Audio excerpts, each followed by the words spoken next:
The next part of your integumentary system, we're going to talk about the other organs that make up your integumentary system. They're called accessory structures. And these are your hair, your nails, and your glands. Please write down that the hair, the nails, and the glands are actually derived from your epidermis. They are epidermal derivatives. Which means if you look at the hair or the nails or the glands under the microscope, the tissue type must be epithelium. Again, the accessory organs of the skin, these are your hair, your nails, and the glands. Specifically, sweat glands and your oil glands. Okay? And they're all derived from your epidermis. Their origin is from the epidermis. So, under the microscope, they will be epithelium. So, the first is hair, right here. And this is how it looks like under the microscope, like this.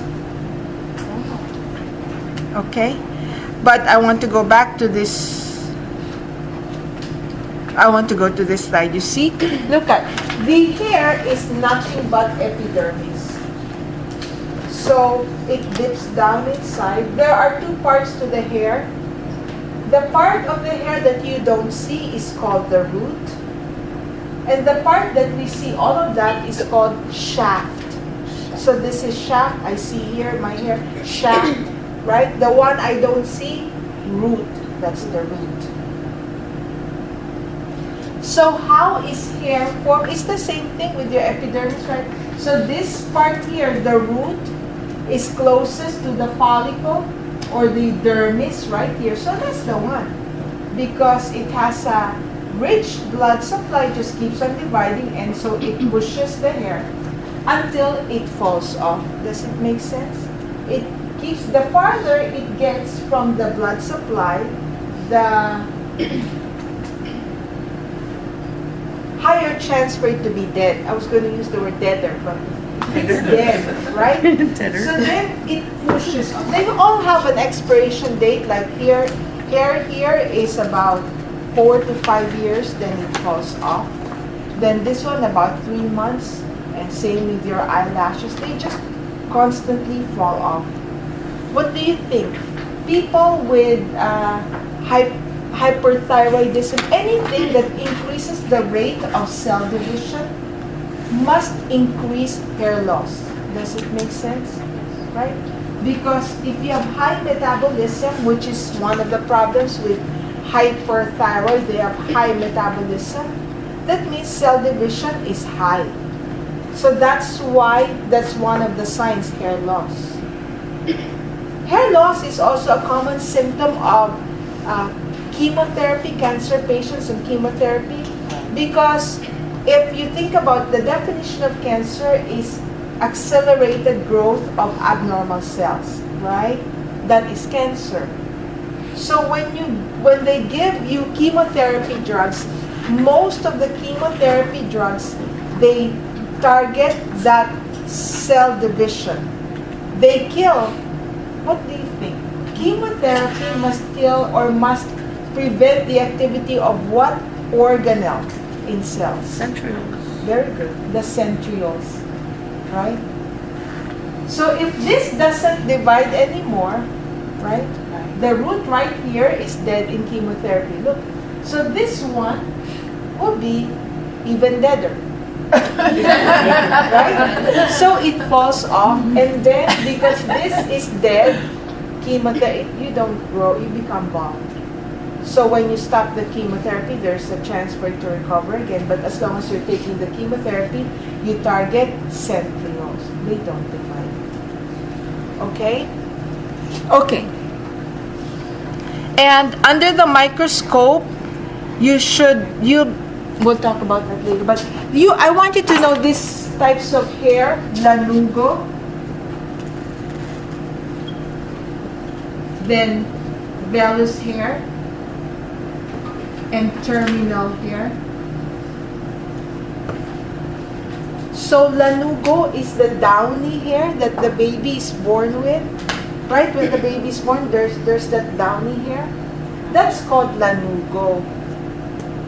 Then at birth, that lanugo converts to vellus and terminal hair. Terminal hair is the coarse, pigmented hair. So this is terminal, like, what do you think? The baby is born with terminal hair on the head, right? I see it, it's got pigment, so that's terminal hair. This one is also terminal hair, isn't it? Your eyelashes, terminal hair. Then the rest, this is vellus. They refer to it as peach fuzz. And then when we hit puberty, some vellus hair becomes terminal hair because of sex hormones, like the pubic hair, the axillary hair. So is it true what your mother tells you? Don't shave, because once you start shaving, that hair that will grow will become coarse? No, it's not. It's the sex hormones. Right? So it just converts it to terminal hair. So you know the difference between this, and this? Okay? You can tell me, maybe I'll ask you, where do you find this in the body? Just remember, this is this one, right? The colored one. So wherever you see color. And I'll be specific. Maybe I'll say before, in children. So I'll say, where do you find terminal hair in children? If you wrote axilla, that's wrong. Children, or pubic hair in children, that's wrong. Don't fight. Someone again argued. She said, but my daughter started developing pubic hair at 6 years old. I'm just going to say, maybe I'll write before puberty to be more specific. They always have an excuse for their answers. Okay? The next accessory organ that we're going to talk about are your nails. Look at, there's your nails. I hate nails. I like to cut the nails all the way up to the skin where it starts burning. So my husband says I'm off limits as far as cutting this nails. I just feel that the germs are there. So that's why my skin is always so ugly, because I wash. But anyway, look at, where is the root? See, there's the root, and there's the body. You don't need to know these different parts. Just look at how it develops. It's just from there, this is the living part, and it keeps pushing the dead one right there. So this one is all dead. What are the cells here? You call them? Keratinocytes. What are the cells in the hair? The same thing, keratinocytes. Okay, so don't forget, it's all keratinocytes. And then what are they? Epithelial cells, right? Squamous epithelial cells. And so they're all packed with keratin also. This is hardened keratin. Is there a function to nails? This is one of the parts of the body where we don't appreciate until we've lost a nail. Have you ever lost a nail? Mm-hmm. I've lost a nail, and then I realized it's true what they say. It's important for friction or for holding on to something. You feel that you lose your back, especially because I lost toenails when I do the Bataan Death March. And so I will lose toenails. And it's really hard to walk. It's really true. It's true what they say. It's for friction. Okay? It's for opening sodas.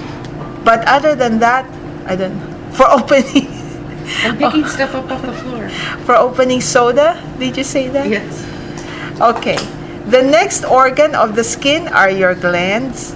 And you have two types of glands. Your sweat glands or merocrine glands, and your oil glands or your sebaceous glands.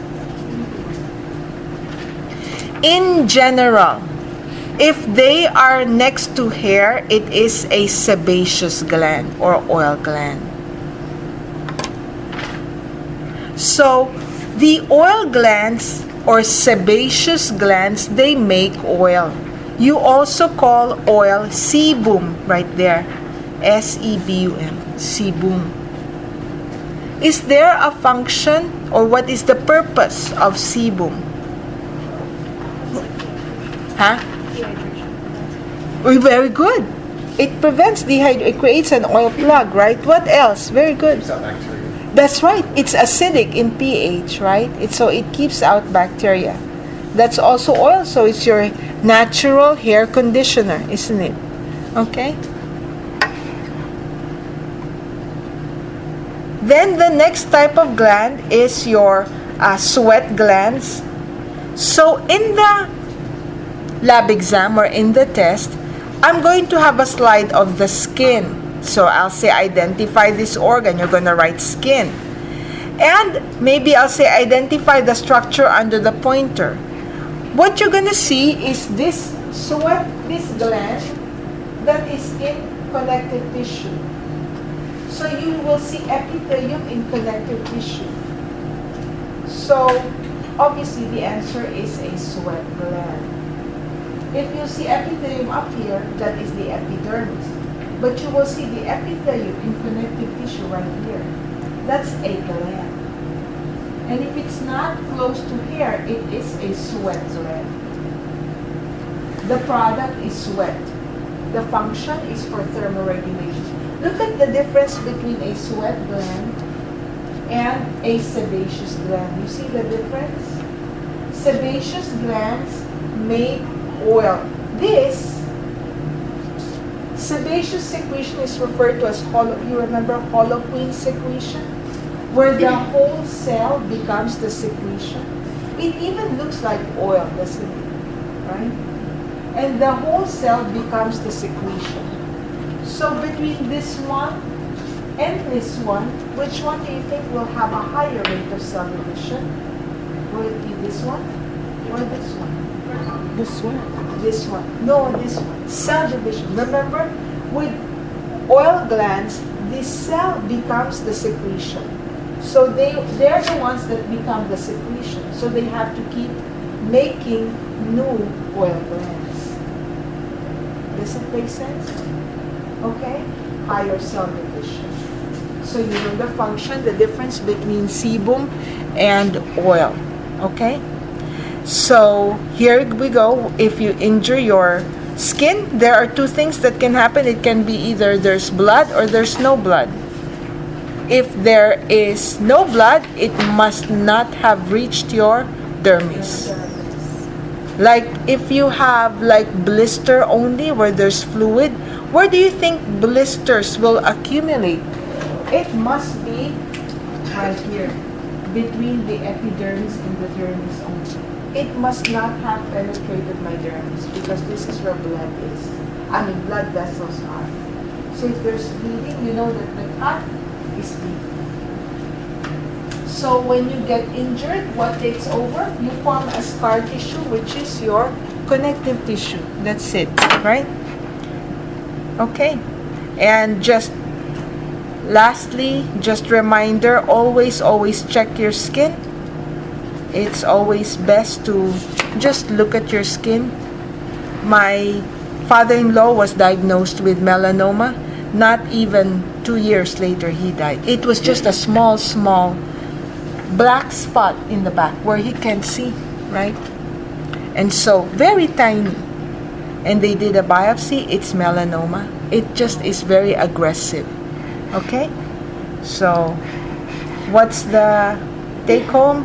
Let's all buy that umbrella hat. Comes in different colors. Rainbow. Good matching. Okay? Do you have any questions on your skin integumentary system? So, you want to start with the skeleton? You can use the rest of the time period looking at your microscopes. And I'm going to bring out some sample histology. So